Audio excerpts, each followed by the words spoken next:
Hello dear students, S B online class में स्वागत है। कक्षा 10वीं का छत्तीसगढ़ राज्य ओपन स्कूल है दोस्तों। इसका इम्पोर्टेंट क्वेश्चन मैं अपलोड करने जा रहा हूँ। ये सेकेंड पार्ट है। इसके पहले मैंने पहला पार्ट दिया था, देख लीजिए, आपको दिखा देता हूँ। तो ये देखिए यहाँ पर है ना, छत्तीसगढ़ राज्य open school model paper solution कक्षा 10वीं है ये, और विषय हिंदी है। इसके बाद 12वीं का भी जल्दी जल्दी अपलोड होगा।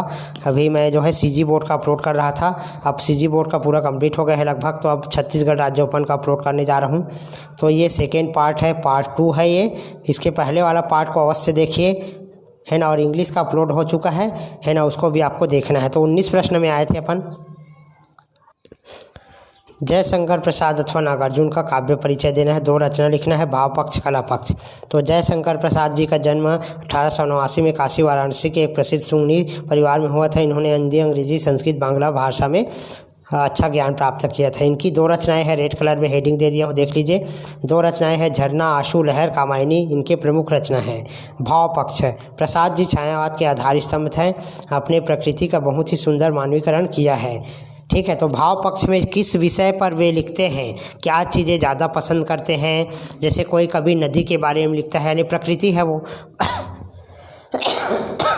पेड़ पौधे के बारे में, ये सब प्रकृति वाले हैं, है ना। ठीक है। देश के बारे में लिखते हैं तो देशभक्ति हो जाता है।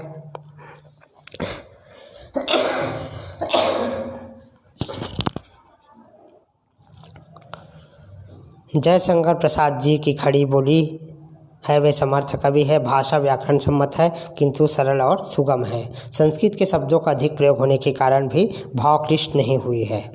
इसके बाद है दोस्तों, नागार्जुन का जीवन परिचय देना है आपको, है ना। प्रयोगवादी कविता के सशक्त हस्ताक्षर कविवर नागार्जुन का जन्म बिहार के दरभंगा जिले के कररौल गांव में 1911 में हुआ था। इनकी 2 रचनाएं हैं, युगांधर, प्यासी पथराई आँख, भस्मासुर। भाव पक्ष लिख लीजिए। नागार्जुन ने समाज की विषमताओं, गरीबी, संकटों का वर्णन अपनी कविताओं में किया है। ठीक है। कला पक्ष है, उन्होंने हिंदी तथा मैथिली दोनों भाषाओं में अपनी रचनाएं लिखी हैं। कला पक्ष में हमको भाषा के बारे में लिखना होता है, कौन से रस, अलंकार, छंद का उपयोग करते हैं। प्रश्न 20 है, अमरकांत जी का जीवन परिचय निम्न बिंदु के आधार पर दीजिए। वो कवि थे, ये लेखक है ना। तो 2 रचनाएं, भाषागत विशेषता और शैली। तो ये प्रसिद्ध कहानीकार अमरकांत का जन्म 1 जुलाई 1925 को ग्राम नगरा जीरा बलिया उत्तर प्रदेश में हुआ था।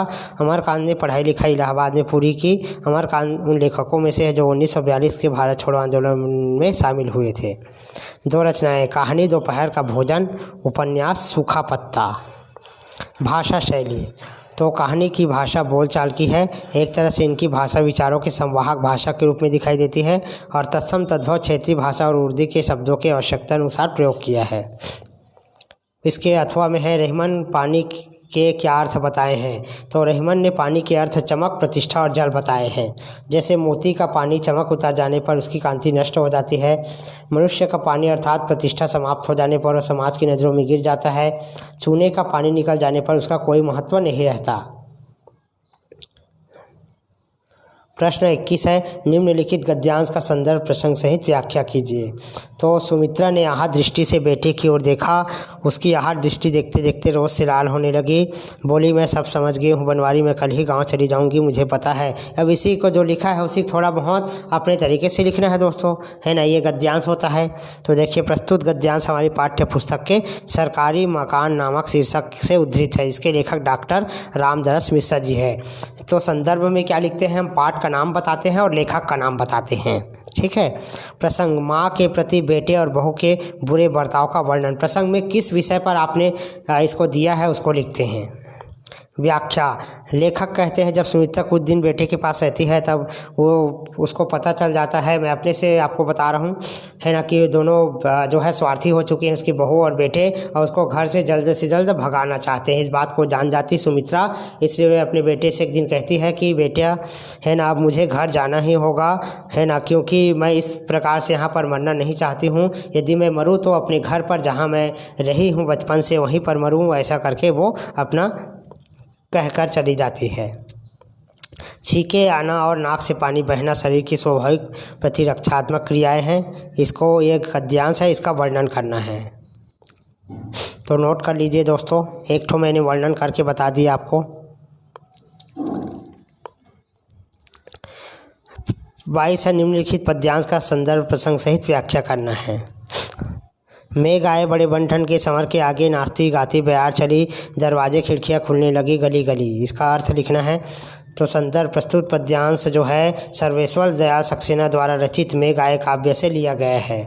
प्रसंग उपरोक्त पंक्तियों में कवि ने बादलों के आगमन पर प्रकृति छटा का सुंदर वर्णन किया है। देखिए दोस्तों, आप लोग जो है जो ओपन वाले स्टूडेंट्स होते हैं उनको पढ़ाने वाला कोई नहीं होता है, इसलिए आप लोग बड़े ध्यान से सुनिए, क्योंकि वीडियो सुनेंगे तो आपको याद होगा।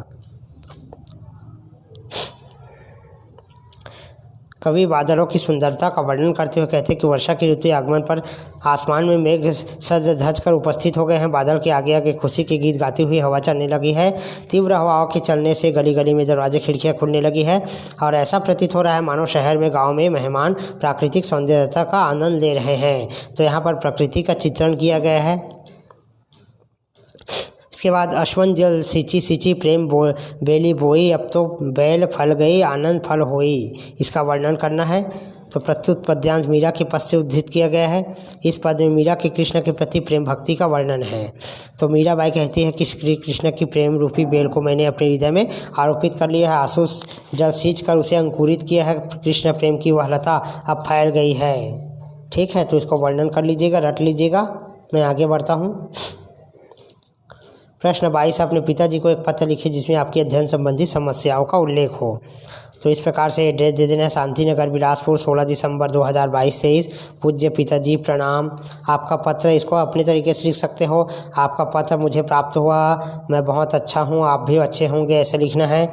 और मेरी अर्धवार्षिक परीक्षा की तैयारी में व्यस्त हूँ, जल्दी उठ जाता हूँ और डेली पढ़ाई करता हूँ, है ना।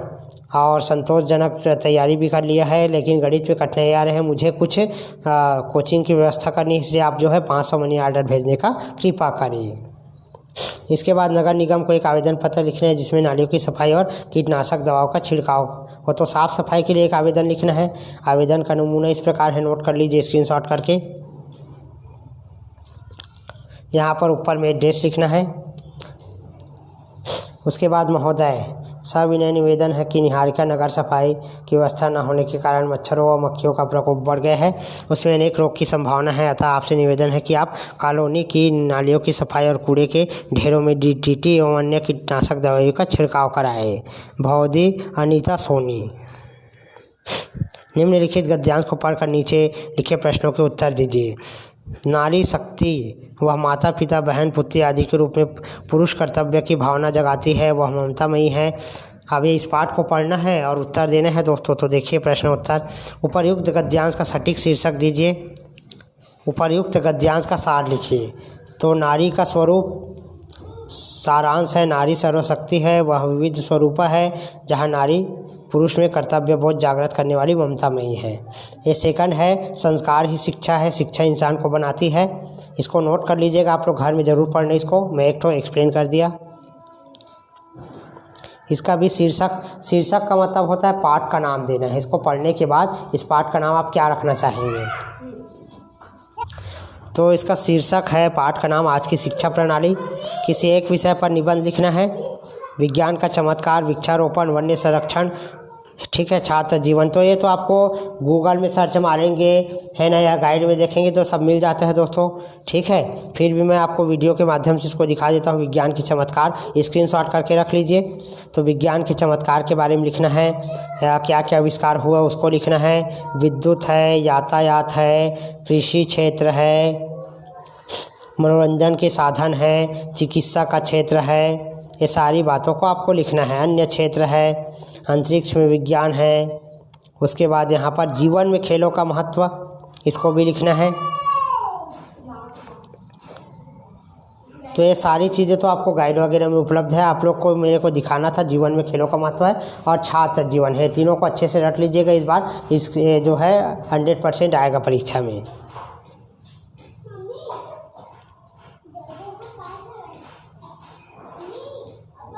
इसके पॉइंट है, रेड कलर में पॉइंट से समझाया गया है।